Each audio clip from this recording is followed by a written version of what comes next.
should all be feminists.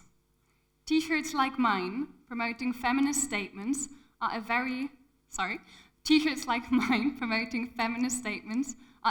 recent trend produced by the so-called fast fashion industry, an industry that allows more than 80 billion garments to enter the market every year and whose workforce is composed by more than 80% women. Have you ever wondered how these women, the women that are producing T-shirts like mine, feel about fashion brands being celebrated for promoting these messages? Just as these messages, the rapid growth of the textile industry has promised emancipation. Emancipation not through social movement, but through economic growth. However, the only outcomes that can be observed today are nothing but immense environmental pollution and horrific exploitation. My name is Jeanine, and when I was small, I was what you would probably call a true fashion victim. I loved to dress, to shop, and to discuss the latest outfits with my friends. I just enjoyed clothes without ever really thinking where they might come from. This passion, however, was thoroughly shattered when I volunteered in India about 9 years ago. I visited textile factories and I got to know the women producing the clothes I loved so much. And all of a sudden, the term fashion victim developed a totally new meaning to me. However, today I do not want to talk to you about the horrible incidents like the collapse of the textile factory Rana Plaza, because I believe that in order to truly understand the horrendous condition the textile industry is in today, we need to rather focus on the way it emerged and how it developed. As you might guess by now, seeing my t-shirt, the question that concerns me the most in that, and the question that I think sheds light on the problem in general, is why is the vast majority of people working in the textile industry women? The first time I actively wondered about this question wasn't when I visited a textile factory in the South Indian town of Tirupur. It was only a few days later when I was in urgent need of somebody to repair my trouser, and everybody who was engaging in tailoring and whom I was able to find were men. How was it possible that everybody inside the factories, as you can see on the slide, was female, while everybody engaging in tailoring outside of the factories were men? I was sure that there must be a specific reason, and in fact there is. Have you ever wondered why you can buy a t-shirt for less than what you would pay for a beer? Buying clothes for the incredibly cheap prices that we are used to today is a very recent phenomenon and has only been realized through dramatic changes in the way our clothes are produced. Let me take you onto a journey back into the early 70s, when neoliberal capitalism was on the rise and textile companies were faced by ever-growing competition. Of course, trying to survive this competition, textile companies eagerly tried to reduce their costs of production. And as labor, or in other words, workers, are the most important input used for the production of textiles, the easiest way for them to do so was to search for the most exploitable worker. Or in other words, the worker that could be paid least, while at the same time still delivering the same quantity and quality they needed. What they found were women in countries like India, China, or Bangladesh. Countries in which the lack of labor laws or strong trade unions enabled these same companies to enforce labor conditions characterized by uncertainty, low income, and limited to no social benefits. But why women? Of course, there is no one answer to that question, as it depends highly on the context.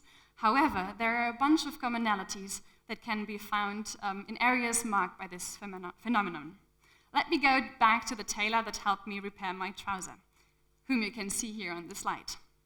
Confused by what I had observed, I asked him, was it why I wasn't able to find any female tailors outside the factories? He laughed at me and said that of course I couldn't find any female tailors because the job of a tailor is really complex and needs loads of skills over which women clearly do not possess. Working in the textile industry, or in the textile factories instead, does not require loads of skills, if any, because every worker has to complete only one little step along the assembly line. For example, adding the buttons, finishing the side or the arm seams, or, as you might be able to see on the slide, adding the labels. So, it occurred to me that one reason I've only seen women inside the textile factories might be that they were believed to be less skilled and hence in a weaker position to demand higher wages. A second reason can be detected when observing the ways in which patriarchal structures attribute certain roles to men and others to women. While male's identity, for example, is closely connected to a man's ability to care for and control over his family, women's identity in most cases is closely connected to their role as housewives. If there is a financial need, however, for a woman to engage in any kind of wage labor outside the households, and I can tell you for most families there is, her work will in most cases be depicted as merely supplementing that of her male family members. Thus, to conclude, we can say that social structures and local discourses that depict or even cause women to be A, less educated, and B, not in the position of having to feed an entire family, are used as a justification for paying women less.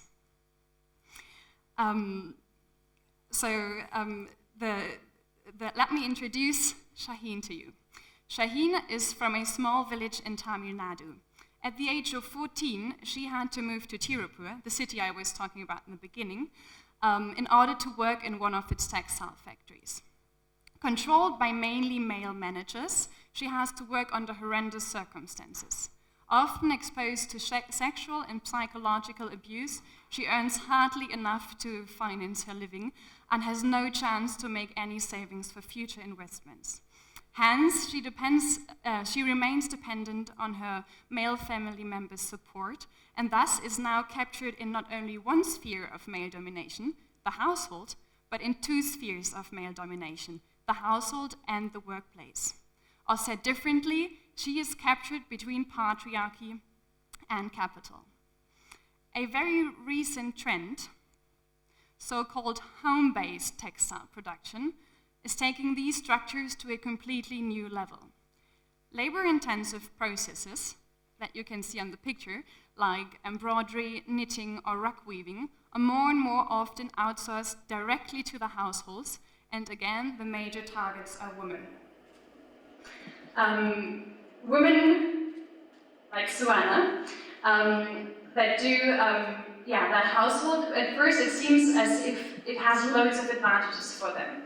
They, for example, do not have to leave their families. They are not exposed to any psychological or physiological abuse in the factories, and they do not risk their lives to work in an insecure and rotten buildings.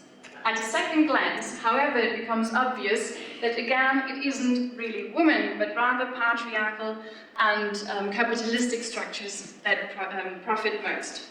Suana on the picture, for example, worked for an internationally renowned rug producer, and she had to buy all materials and machineries herself. Of course, unable to afford those, she was more or less forced to take a loan from her employer, and hence, in his debt, was unable to discontinue her work, even though she hardly earned anything. Integrating her work into her everyday duties, for example, doing some embroidery while the rice was still boiling, or in between cleaning the house and doing the dishes, nobody really realized that she was actually working. So, well hidden from the eyes of labor unions, labor legislations, and even those of society, she was not only stripped of any legal protection, but moreover wasn't seen as an actual worker. As you might imagine, this did not really improve her situation, but rather reinforced her subordinate position. Summed up, we can thus say that the ones who profit from outsourcing to the households are again A, textile companies, and B, patriarchal structures that are strengthened rather than challenged by this new trend. The ones who lose are again women, making their work invisible, excluding them from contractual relations, and hence neglecting their full integration to the world market further facilitates their exploitation. Or said differently, patriarchy and capital form a perfect symbiosis, reinforcing each other to the disadvantage of women. Tired of discussing all these issues on a theoretical level, I founded the Fair Fashion Label Jyoti Fair Works in collaboration with an Indian NGO in 2010. Our aim is to produce socially and environmentally friendly products that do not only bring joy to our customers, but most importantly to everybody involved in their production, starting from the cotton farmer through to the weavers and the seamstresses. Today, Suana is no longer working in labor conditions marked by exploitation. Not only is she earning a fair wage and enjoys decent and stable working conditions, but also has she been trained in all steps of the production, as well as in the fields of administration and management. Through having gained these new skills, she was able to become self-confident and moreover to actively participate in negotiating the way she wants to work. Of course, Jyoti cannot influence whether Suana and her co-workers are going to use their skills in order to renegotiate their position in society as well as in the household. However, what Jyoti can do, and what I think all fashion brands should do, is to provide them with the right basis to do so. Today, we can proudly present that Suana and many of her co-workers have been able to actively change their position, and especially that of their girl children, to the better. Suana and many of her co-workers, for example, were able to send their girl children to school. Halima, one of Suana's co-workers, just recently told me that instead of arranging her oldest daughter's marriage, she's now making sure that she can go to university in order to become strong and self-dependent. So to conclude, work itself is not the problem, but can actually constitute an important step on the way to individual liberation. If only it isn't built on structures of exploitation and oppression.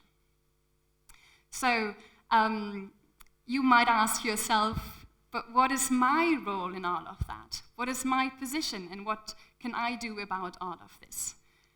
Even though I do not believe that we as consumers have the power to change the entire system, I think that we have a lot of power to actively and consciously choose the brands that we want to support with our money. What is for sure is that wearing a t-shirt like mine that states we should all be feminists, but at the same time has been produced through exploiting women's oppressed situation does not help at all, which is why I'm going to try to take it off now without releasing my microphone.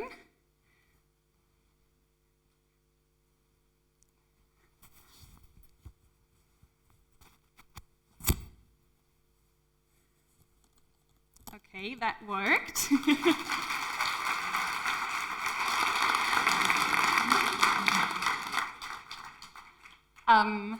So, what I do in my everyday life to go about this challenge and to come up to my own expectations is follow a very simple sentence, once introduced by Vivienne Westwood. Buy less, choose well, and make it last. Translated into your everyday lives, this could mean, if you feel the urgent need to buy a new t-shirt, and I know that need, just ask yourself, do you really need the new t-shirt, or do you maybe already have enough in your closet? If you decide that, yes, you do need a new one, maybe just go to the nearest flea market or invite your friends over for a clothes-swapping party. If that, for any reason, doesn't work for you, go to the nearest fair trade shop, and if there is none in your town, because it's maybe not that popular yet in the place you live, or if you live on the countryside, go to the internet, and I'll promise you find t-shirts in every sizes, shapes, and colors you can only imagine. That is actually not my last slide, but it's not a problem. Now that brought me out of control. But what I wanted to say is that if you look for these t-shirts, I promise you that you'll find them in all sizes and shapes, because fair fashion today is just as beautiful as conventionally produced fashion, with the only difference that it will not only please you and the environment, but at the same time will support its producers and hence can lead to actual gender equality. Now, thank you.